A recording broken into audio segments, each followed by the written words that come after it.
Salvete discípuli, soy el tutorísimo y en este vídeo de hoy vamos a ver la unidad 0, Geografía, Física y Humana. Para ello nos vamos a servir de los materiales que tenemos subidos en el aula virtual, la presentación que vais a ver a continuación y estos apuntes fantásticos que os he hecho y que también tenéis subidos. Así que venga, vamos a no enrollarnos y vamos a empezar con esta unidad 0.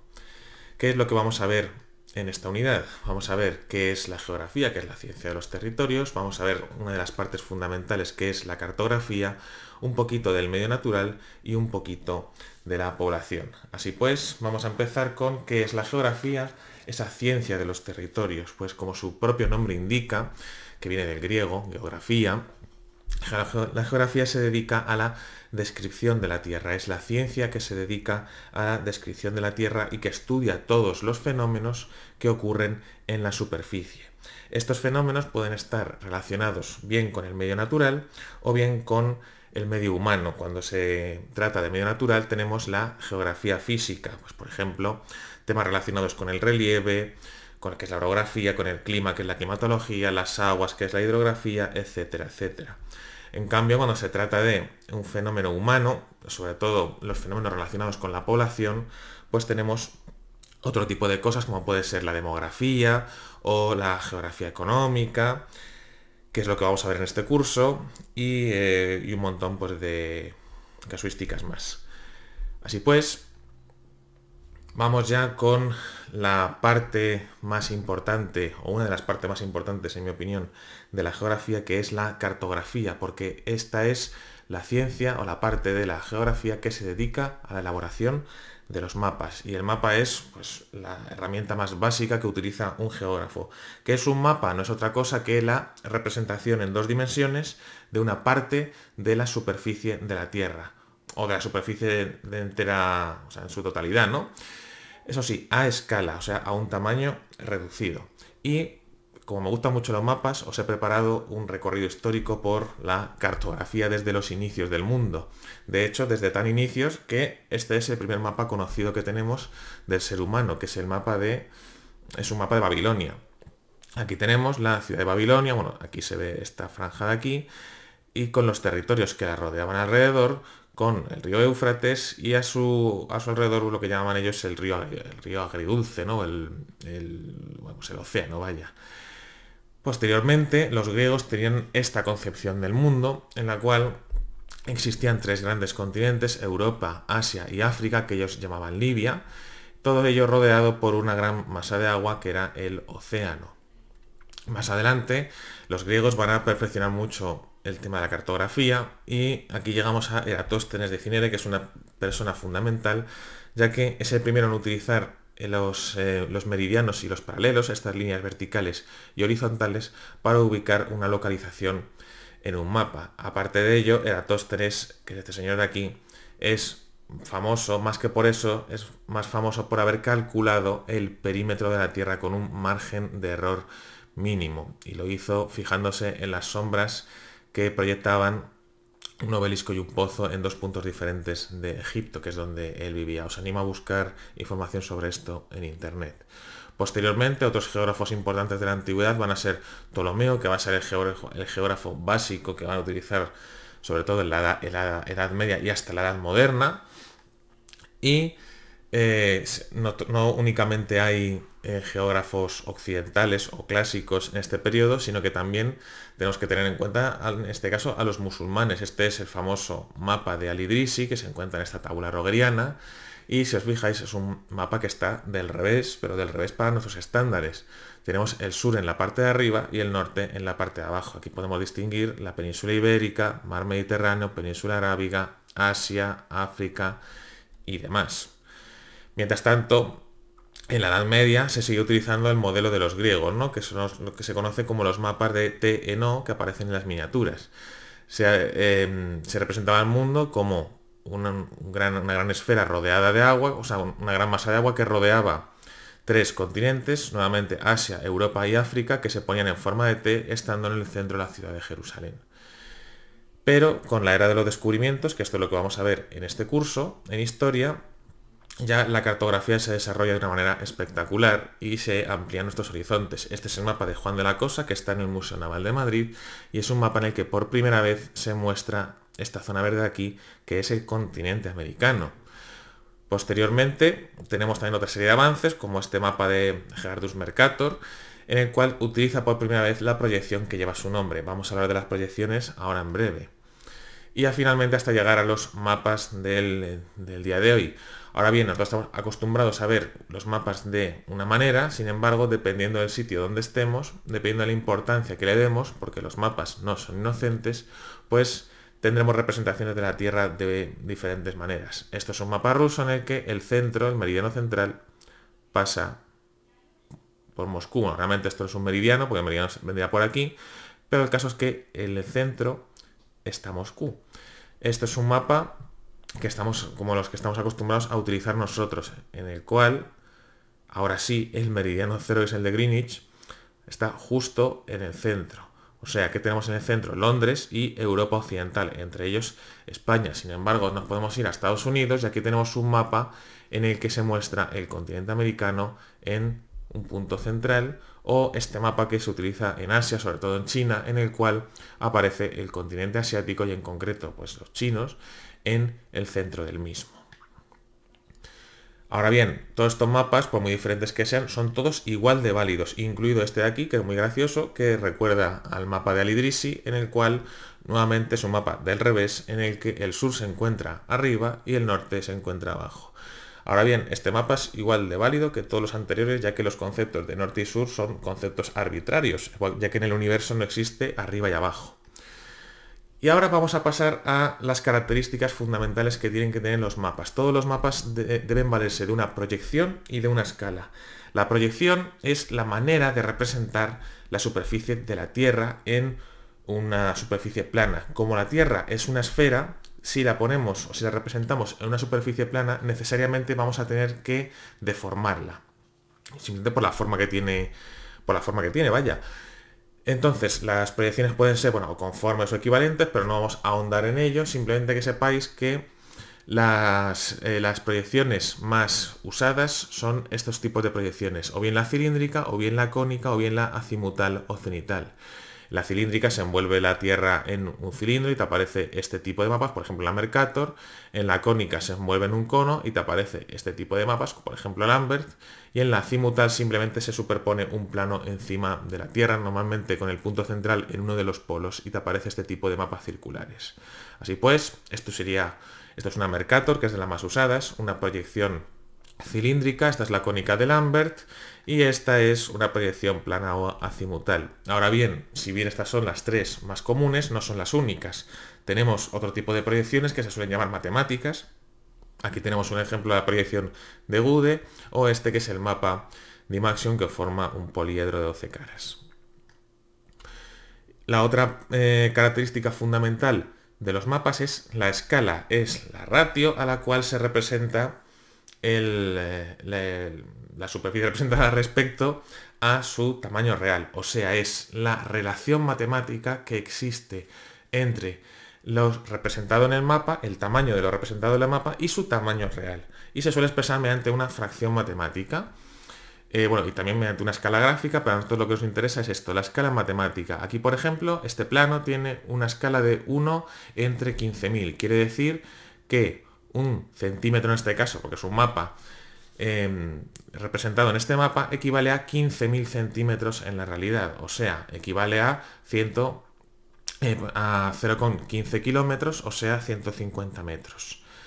Y dependiendo de lo más que nos acerquemos o alejemos, Dios mío, no sé hablar, de la superficie representada, pues tendremos una escala diferente. En este mapa que aparece toda la península ibérica, la escala es 1 a 3 millones, que quiere decir que un centímetro en el mapa equivale a 3 millones de centímetros en la realidad, o sea, a 30 kilómetros. Y en este mapa mundi, con una escala de 1 a 35 millones, quiere decir que un centímetro en este mapa equivale a 350 kilómetros en la realidad. Y luego podemos clasificar los mapas según la información que nos muestran.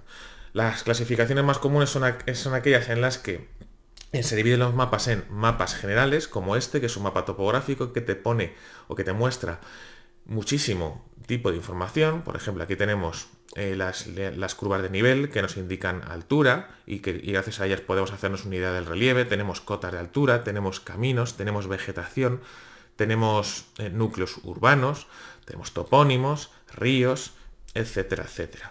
Ahora bien, los mapas que vamos a utilizar nosotros son fundamentalmente mapas temáticos, que son mapas que tratan de un tema concreto. Por ejemplo, este es un mapa de los usos horarios en los que viene el mundo dividido en cada una de las zonas horarias que se usan en cada país. O este mapa, que es un mapa histórico que te muestra un hecho histórico determinado, en este caso la extensión del Imperio Romano en el año 117 después de Cristo, o sea, cuando reinaba el emperador Trajano. Por último, tenemos los planos urbanos, que son mapas muy específicos que nos muestran el plano de las calles, las avenidas y las edificaciones de las ciudades. Y con esto terminaríamos con la parte de cartografía y nos vamos al tercer punto, que es el medio natural. Sobre el medio natural, ¿qué es lo que tenemos que saber? Cómo funciona la estructura de la Tierra. La interna se compone de núcleo, manto y corteza, y la estructura externa la forman la litosfera, que sería la capa hasta de la corteza, y la parte superior del manto, donde se dan todos los fenómenos sísmicos, la hidrosfera, el conjunto de todas las aguas, mares, océanos y demás, y la atmósfera, que es este cascarón que tenemos aquí, donde ocurren los fenómenos meteorológicos. Y esto último es quizá lo más importante, ya que en el medio natural nosotros lo que hemos estudiado de geografía física sobre todo es la climatología, es el tiempo y el clima. ¿Cuál es la diferencia entre estos dos? El tiempo no es otra cosa que el estado de la atmósfera en un lugar y momento determinado. Por ejemplo, ahora mismo hace sol, ahora mismo está nublado, ahora mismo hace viento, ahora mismo llueve, ahora mismo hace esta temperatura, en el caso de aquí 21 grados. Sin embargo, el clima es el conjunto de tiempos sucesivos que se repiten cíclicamente a lo largo de mucho tiempo. O sea, ¿qué quiere decir esto? Que las condiciones medias, sobre todo de temperatura y de precipitación, son similares año tras año en los mismos momentos del año. Por ejemplo, vamos a poner un ejemplo. Aquí en Rivas, que tenemos un clima mediterráneo continentalizado, siempre la época más cálida del año van a ser los meses de junio, julio y agosto, y siempre la época más fría van a ser los meses de enero, febrero y marzo. Y esto se repite cada año. Puede ser que, si bien en julio y en agosto son los meses que menos llueva, puede ser que 4 o 5 días, en un momento concreto del veintitanto de agosto, pues ese día llueva. Sin embargo, el clima va a ser el mismo, va a ser un clima mediterráneo, va a ser un clima en el que las temperaturas medias estén cerca de los 20 grados y en el que las precipitaciones sean pues no muy abundantes y que se concentren en otoño y sean escasas en verano. O sea, esto se repite año tras año. El año que viene va a pasar lo mismo. Los meses que menos va a llover va a ser julio y agosto, y en 2 años igual, y en 3 igual, y en 4 igual. Sin embargo, el tiempo es en un día, un momento determinado. Hoy por la mañana hace sol, eso es el tiempo.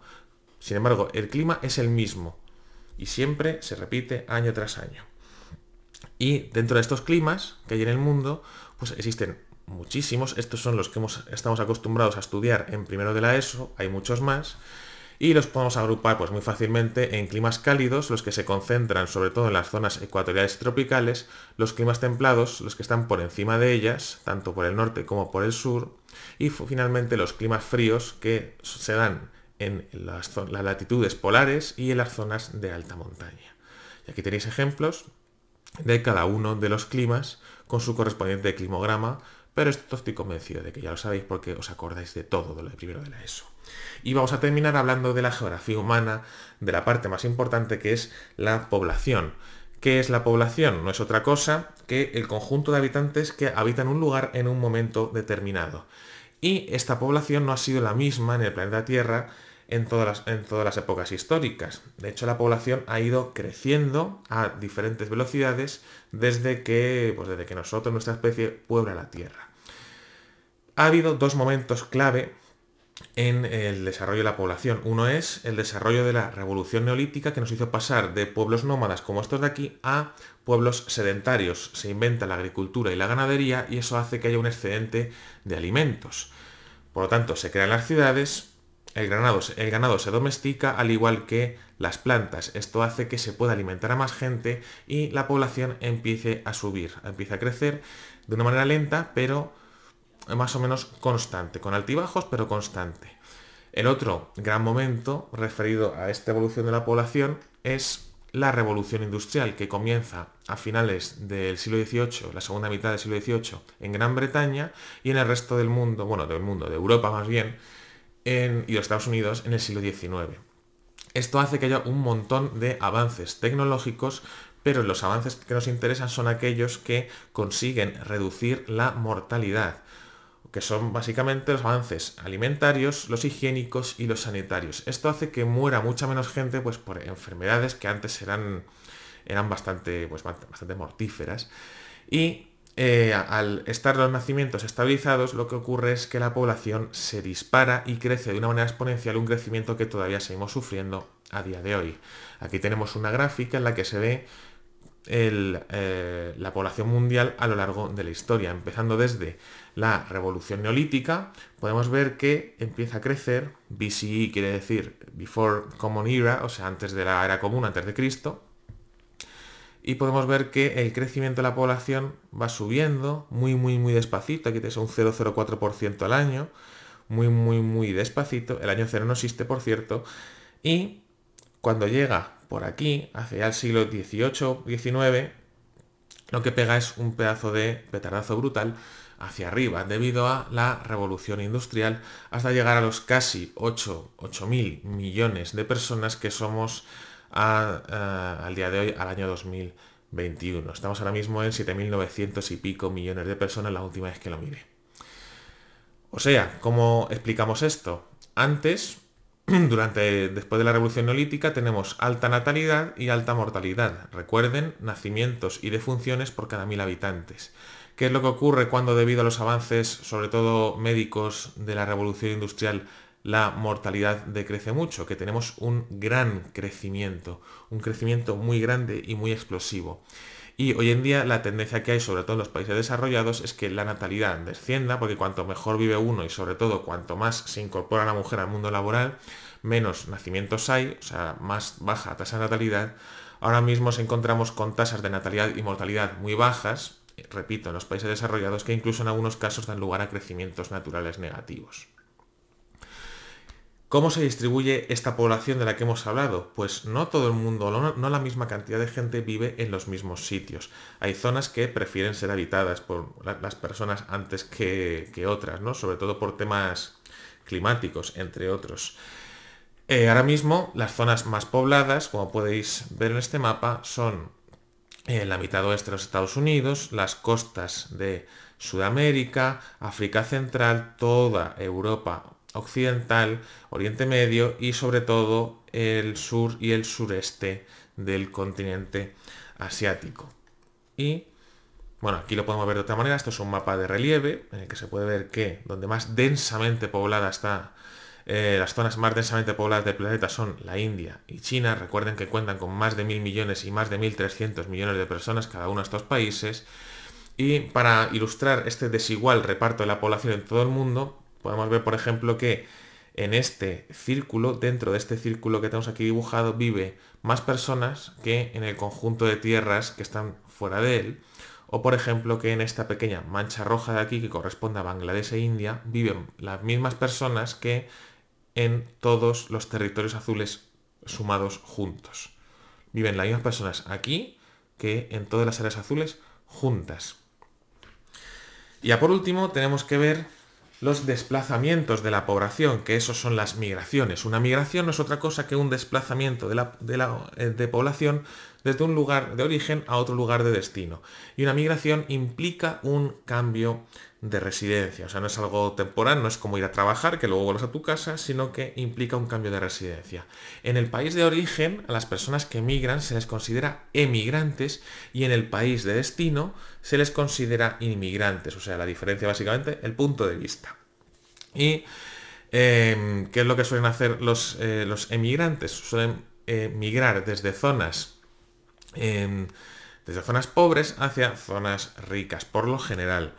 Y las causas son muy diversas, por lo general suelen ser causas económicas. Esta gente lo que busca es mejorar sus condiciones de vida, por eso va a zonas que tienen más desarrollo económico, aunque también puede haber otro tipo de causas como pueden ser las políticas o causas bélicas que huyen de zonas de conflicto, ¿no? Que en ese caso se consideran refugiados. Y pues las migraciones son muy importantes a día de hoy. Aquí tenemos, por ejemplo, inmigrantes mexicanos que están intentando pasar, o por lo menos latinoamericanos, que están intentando saltar la frontera a los Estados Unidos de América, que es esta zona de aquí a la derecha.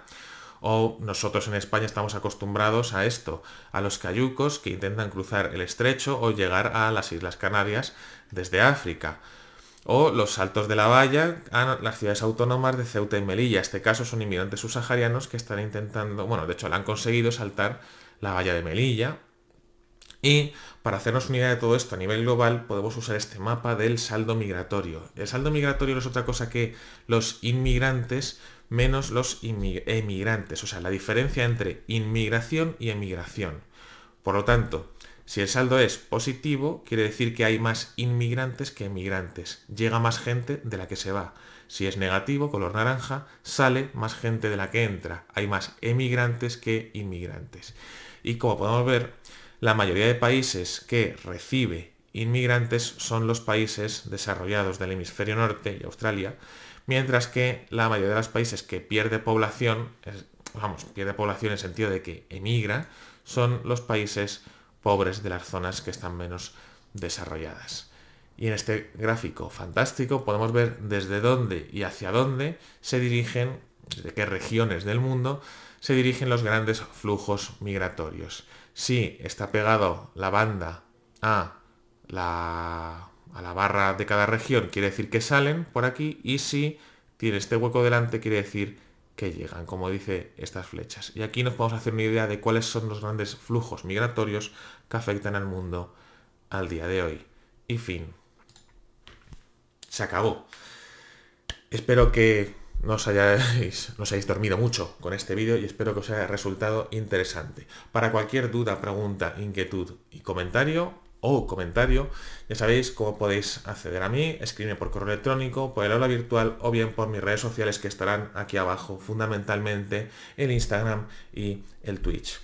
Muchas gracias por ver el vídeo y nos vemos en el próximo. Chao, chao.